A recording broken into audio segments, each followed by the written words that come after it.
If y'all haven't heard by now, there was about to be another type of attack.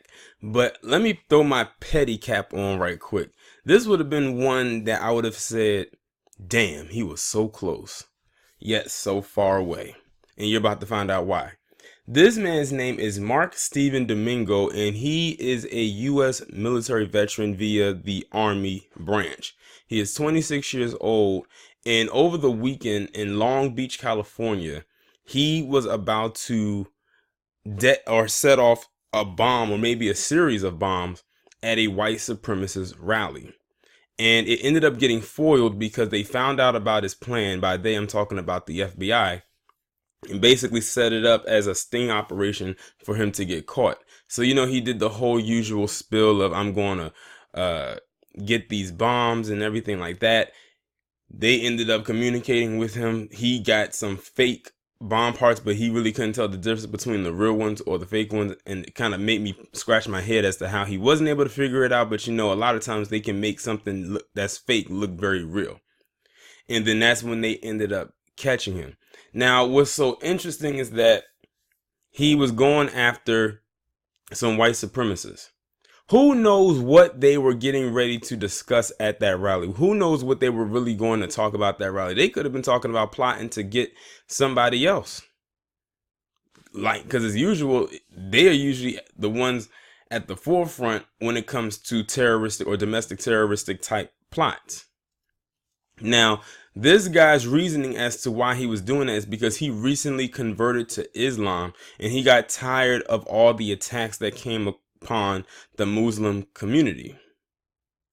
And he just said, I guess he just had one of those wake up call moments, and he said, you know what, I have to do something, or at least try to do something to inflict pain or scare amongst these individuals that have caused so much pain upon people that I identify with. And you know what? I can't even be mad at him. Like, when I think of something like this, I keep thinking of Christopher Dorner or Micah Johnson or Gavin Long. They had the same mindset. The only difference between them is that they were actually able to, in a way, carry out what they wanted to do or what they planned on doing. They knew the consequences. As we know, they knew the consequences because all three of them are no longer here. But this guy, based on the description of the type of bomb he was going to use, this thing was going to do some serious damage. And that's exactly what he wanted to happen. And I think if he had got away with it, he probably would have gone after some more people that had the same mindset as him.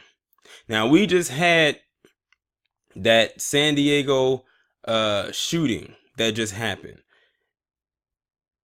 And he killed one person and injured three others. I have yet to hear them call him a domestic terrorist, but they were quick, if they haven't done so already, but I think they did, to throw a possible terrorist label on to this guy. Gee, I wonder why.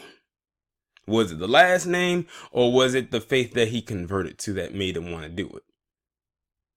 It might have been a combination of both. And then on top of that, he was a former U.S. Army personnel. Just like Gavin Long, Christopher Dorner, and Micah Johnson. We already know he's probably going to be stripped of all of his military benefits. That's a given. I already knew that was going to happen. But at that point, he really didn't care. Hell, he probably saw some stuff in the military that made him want to do this as well. Because when you go into the military, you never know who you're going to be around. You're around all walks of life. That's like how it was when I went to college. I didn't know who I was going to be around, and especially going to school in a whole nother state for 4 years. But the fact of the matter is, knowing who he was going after and the reasoning as to why, I really wouldn't have felt anything had he been successful. I'm just going to be bluntly and completely honest. I would not have felt a goddamn thing. Because the people he was going after have inflicted pain and turmoil on so many people around this globe, especially black people. many times over, and they really have yet to get their comeuppance. Yeah, we know they're going through the opioid plague. Yes, we know they have low birth rates. But that's really not enough because they haven't really had that aha moment yet. They really haven't had one where it makes them sit back and realize the damage that they have done to the globe, to the world. But it'll come eventually. And who knows what it's going to be or who it's going to come from. But it's going to happen because every dog has their day. But y'all let me know what y'all think about this down in the comments, and I will talk to you in the next one.